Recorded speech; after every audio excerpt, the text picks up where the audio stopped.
favors you, you must favor him back. I think that Trump must do something about it. One good turn deserves another is the proverb I was about to regurgitate out.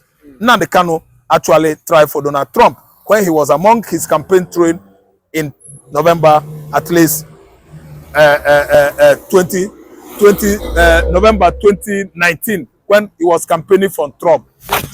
Comment. And again, for Trump to have promised Biafrans that he's going to give them Biafran nation when they visited him at Aso Rock while protesting against Buhari regime, Trump actually came out of White House and addressed them that he's going to actualize Biafra for them. That is meaning, I will give it to you, I will give it to you, as he promised them, you know, many times. October 2023, Trump is not happy with United Nations. So this time around, we are not looking on United Nations that is always bent on looking at Biafrans, looking at Africans dying in their large number. They won't take action. But if it happens in the Western world, in the white world, United Nations will reconvene, they will go on summit, you know, and begin to take action. You know that the lawyer came and said that Nnamdi Kanu was not.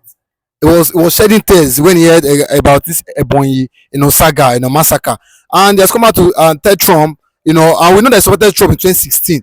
So yeah, it was that second coming. Yes. He campaigned for him in America. He sponsored campaign for Trump, and he sensitized all the Igbos in America to use their nationalities, write it Biafra, and they actually write Biafras when they are filling their form, you know, to vote for Trump.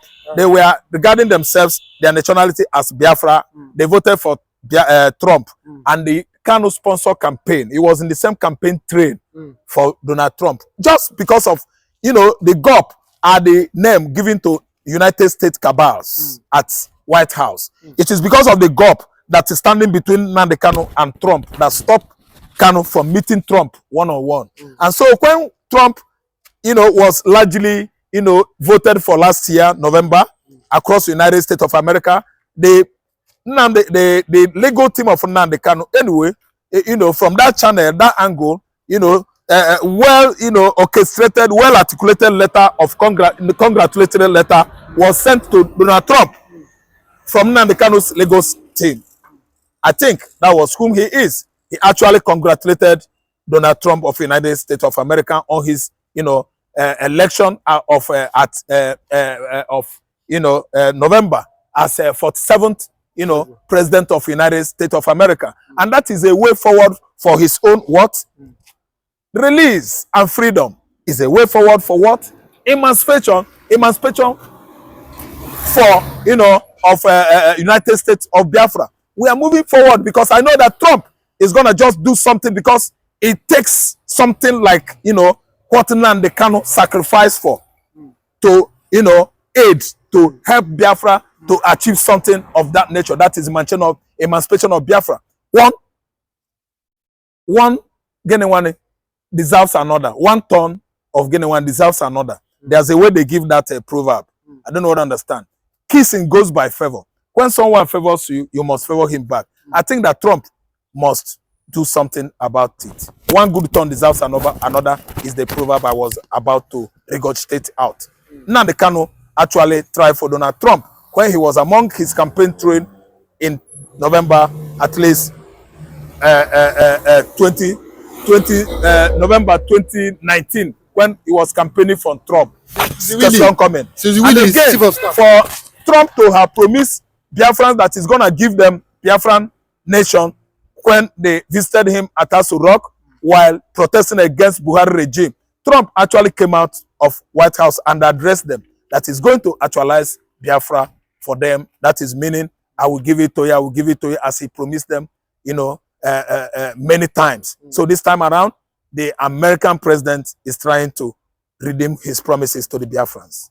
But let us not forget that Susie Willie, is co-chief of staff, was Nnamdi Kanu's friend and lobbyist, you know, for the Biafra in 2019. But with this now, do you not think that with what was on ground now, also in the letter was Nnamdi Kanu complaining to Trump as regards the genocide against the Igbos and what recently happened at Ebonyi recently? What's your take? Yeah, there's the report about genocide, you know, It did not start tomorrow or yesterday or today. The report about the ongoing genocide in the southeastern Nigeria, we have piled up petitions, stories, narratives, evidences, camera, video, photos in this regard, in that context of, genocide, Nigerian military killing, shooting on armed youths, shooting on armed women, killing an innocent suckling, a baby of 8 months, blood was, divided into two by blood, These are part of the petition that the Igbos in diaspora has piled up from 2017 as evidence is at the ICC, up to the ICC level, even United Nations. Only that United Nations turns their back on us, and Trump has been complaining about United Nations insensitivity to Biafran people's problem, unfairness, and so on and so on, so forth. So what are we trying to say here? I think we've gone a long way, very, very long way, to celebrate Igbos, their resilience, over this Biafra emancipation of 18. Because everybody in diaspora, they contribute every month in hard currency to make sure that they sponsor Biafra agitation, they sponsor Biafra referendum, they sponsor Biafra, sovereignty. And I tell you that is a unanimous effort, collectively believed, that is going to yield results. And collectively, it is yielding results. So what are we trying to say here? GOP, as they are, the major GOP circle now are in the presence of the Attorney General of the Federation and international lobbyists of Nnamdi Kanu and the Chief of Staff, Susan Willis. She is a woman. And the same international lobbyists of Nnamdi Kanu, they are working round the clock, writing to United Nations. United Nations could not respond because of Aisha Mohammed, the permanent secretary to Antonio Guterres, the U.S. Secretary General, who is tormenting and stopping all the efforts made by the Igbos to actually sensitize the United Nations Secretary General about the genocide going on in Igbo land. But we thank God that Trump is not working with United Nations. Trump is quarreling with United Nations over COVID-19 scandal, over the conflict at Gaza, how they turned their back on Israel, allowing Hamas and the Hezbollah slaying the Jews, the Israeli, on daily basis, to the level of that incursion of 7th October 2023. Trump is not happy with United Nations. So this time around, we are not looking on United Nations that is always bent on looking at Biafrans, looking at Africans dying in their large number. They won't take action. But if it happens in the Western world, in the white world, United Nations will reconvene, they will go on summit, and begin to take action. This time around, they turn their back on us, and we actually have been turning our back on them. Why? Because of Israeli recognition of Biafra. 2, because of Canada accepting Biafra, the headquarters of NATO in Canada, accepting Biafran nation. 3, the acceptance of Biafran nation by the president, 47th president of United States of America, Mr. Trumpet. So we are going to achieve Biafra this time around because of the kind of support America is not only going to give Biafra, but is giving Biafra right now. Because America has been putting pressure on the current president of Nigeria to leave a freedom fighter incarcerated for 48 months. It is his right. It is the right of every citizen, every region to sit away from any contraption it deemed fit not to be feeling, conducive or secured. Biafra, the Igbos are not secured in Nigeria. It is our right, I'm telling you, constitutional right, to sit away from Nigeria. And I am happy for the letter that Nnamdi Kanu wrote to Donald Trump concerning the genocide that is still going on, continued from where 1966, 67 down to 70 genocide that took place in the eastern region. And the thing now continued again from the tenure of Muhammadu Buhari. And now this man, Tinubu, have continued, just as he said, that he will continue where Buhari stopped. During the tenure of Buhari, Operation Python Dams, Operation Crocodile Dams, it all plays against the Igbos. And now, Tinubu regime have come up again to continue where he stopped. The ones that he leave the Buhari could not kill is where Tinubu have started to kill. And that is why the latter is very, very necessary and it's very, very important. Remember that somebody like Nnamdi Kanu played a major role, he played a major key role in campaigning for Donald Trump. That was in 2019 when Donald Trump was won the election as the president of America for the first time. 2019, that was his first tenure. Are you getting it? And that was the time that, oh, sorry for the network, Nigeria, the way things go. You understand me? See, as I was saying, Nnamdi Kanu supported immensely, contributed immensely to Trump winning first tenure election. And in addition to that, he made sure that all the diasporas of the Biafrans, wherever they are, all over the world, play their card very well in promotion and supporting Donald Trump as at that time. And it was the time that he himself had his freedom of agitating for the freedom of Biafra. You understand? Before he was kidnapped 2021. Now, today now, Tinubu has continued and he himself decided to write to Donald Trump to remind him. You understand? And I remember that that time, that during the time of Muhammadu Buhari, Trump was, one Buhari concerning the killings.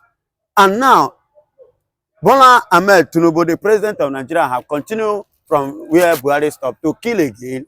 So, Nnamdi Kanu has woken up to a kind of inform Donald Trump concerning this, to remind him and to tell him, see this atrocity, this genocide have continued again based on what I've been crying for, reporting to you years back, the thing have continued back. Take a look at what happened in Ebonyi State.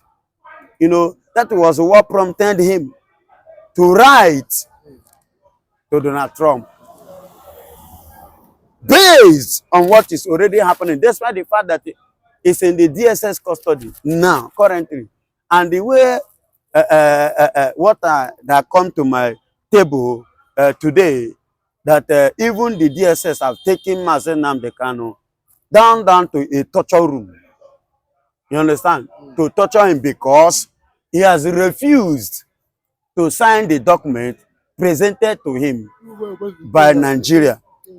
You understand? So he has refused to sign that document because if there is anything that makes his signature to enter that document, it means that he has surrendered the agitation, which he has refused. On this note, they decided to take him down the ground on a torture room in order to torture him very well. So I believe that this letter, Donald Trump will look into it and, pay serious attention, and regardless of Biafra standing, announcing and supporting, penciling it down as part of his agenda, and to make it happen, just the same way he did after the meeting which he had with Netanyahu Benjamin, the Prime Minister of Israel. After their meeting, he stood up and said that Gaza henceforth and Palestine, even this thing remains, West Bank remains American place. And you know what that means. So we are pleading to God Almighty, to touch Donald Trump, for him to use his tenure to do the right thing as a man that loves justice. To do that justice and the major justice in Nigeria, in Africa, in Biafra matter. And that was why Nnamdi Kanu wrote to him. That's what Nnamdi Kanu wrote to him. Yes. So, he was even talking about, even, I think they said, when Nnamdi Kanu, they said when Nnamdi Kanu heard as regards the mass killing in Ebonyi State, that he was so angry. He was shedding tears. He was shedding tears. Do you know why he was shedding that tears? Because if Nnamdi Kanu was not in detention, that massacre wouldn't have taken place. It would have curtailed it. Because they will not have that room. Nobody will pave way for them. Nobody will give them that opportunity, that privilege to have that large opportunity, you know, and large power and large backup and boldness and confidence to do what they have done, and they're still scot free. Even as we speak now, they're still scot free. You know, the youth have risen, and the military and the government, the governor with the personnel stood up against the youth for them not to retaliate. And you know, you see why some Master Nnamdi Kanu is crying that actually these people are being sponsored and being backed up by the government. You understand? Yes, they are backed up. That is why government doesn't want us to retaliate. And the government, even as I speak to you up to date, is President Tinubu not the president of Nigeria? What did he say? He have not said anything. Neither did the one that they called Igbo leader. He didn't say anything regards to this. That is to tell you this is a game plan, and they accomplish it successfully. So that's why Mazen Nnamdi Kanu is crying so seriously. So Russia is a world power, and if this opportunity presents itself, we should not ignore it. We should, try everything possible, humanly possible, to, have connection with Russia. If it's possible, begging them or doing anything, so that they will, assist us, help us to liberate ourselves properly and defend our land, which Russia is able to do. So, my dear friends and brothers and sisters, this opportunity that came to have relationship with Russia, it's something that Biafran government should grab with two hands. We should not allow this opportunity to go away. At the end of the day, Biafra needs support, Biafra need alliance, Biafra need a country that's willing and able to support us in any way. Russia has established their force and their interests in some of the African countries. You go to Burkina Faso today, Russia is there, and the Burkina Faso president, Traoré, has been friends to Russia, and so Russia has been supporting them with equipment and money as well. The same thing in Mali and Niger. So if this opportunity comes for Biafrans to have relationship with Russia, we should grab it without even wasting any of time at this moment in time, because we need it. We need this relationship with Russia or any other country that is willing to welcome us, that is willing to accept us as a country, which Russia is ready to do. Russia have made a statement that they are willing and said to help any African country that need help. So this kind of opportunity is what Biafran government need to survive and to move on as a country. Now I want to read this. Like you see the headline: United States of Biafra has established an international alliance with Russia. This movement for Biafran survival. They said, we wish to reassure Biafrans that the government of the United States of Biafra is currently listening and working towards Russia. All Biafrans should double their effort to raise knowledge of our standing action, including inviting their connection to join us. We've desired independence for years, and we must get it now. Russia, on the other hand, is ready to greet us with handshake. Finland willingly betray of Biafra is no longer news. We will not allow it to be ignored. Never. So, like I said, this is a very big opportunity for Biafran government and Biafra as a whole to have this kind of relationship with Russia. Russia is ready to support Biafra. Russia is ready to help Biafra to stand on their feet. They are ready. Like I said, Russia have made statement before that they are willing and ready to help any country in Africa that need liberation or kind of help or anything, that they are willing to do that. And they have been doing something in some of, like I said, some of African countries right now. Like these countries that I mentioned before. You go to Burkina Faso, Niger, and which country again? Mali. Russia has, helped them both money financially. Russia has put a lot of money to Burkina Faso at this moment in time, and the equipment, weapons and all that. So Russia is a world power, and if this opportunity presents itself, we should not ignore it.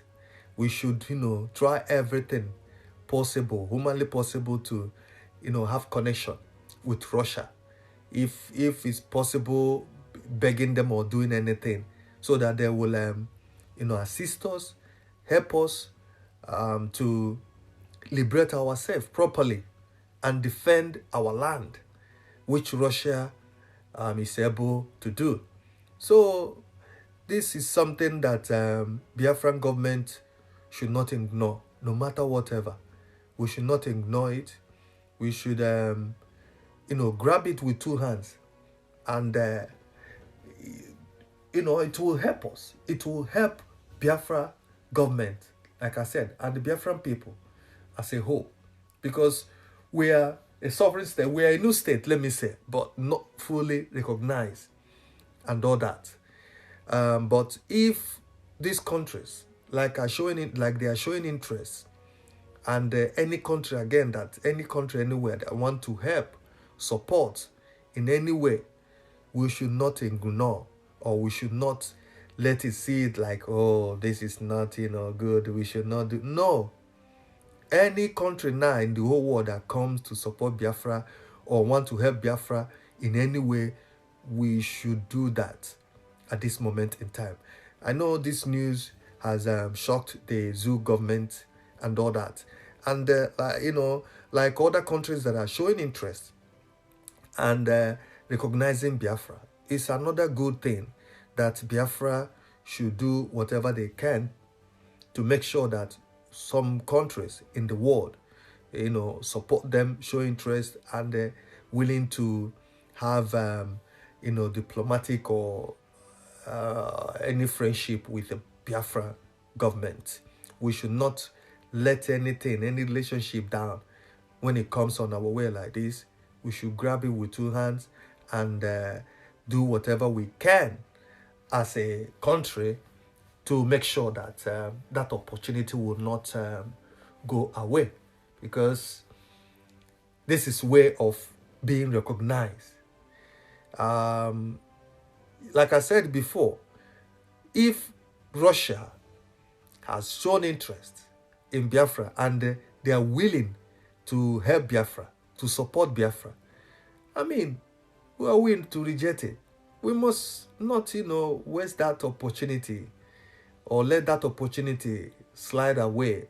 We must not let that happen. We must do the needful to grab that opportunity to work with Russia. Seeing Russia helping us or willing to help us is something that will shock the zoo, and the zoo will panic over it, because they know what will come on their way if Russia starts supporting Biafran government.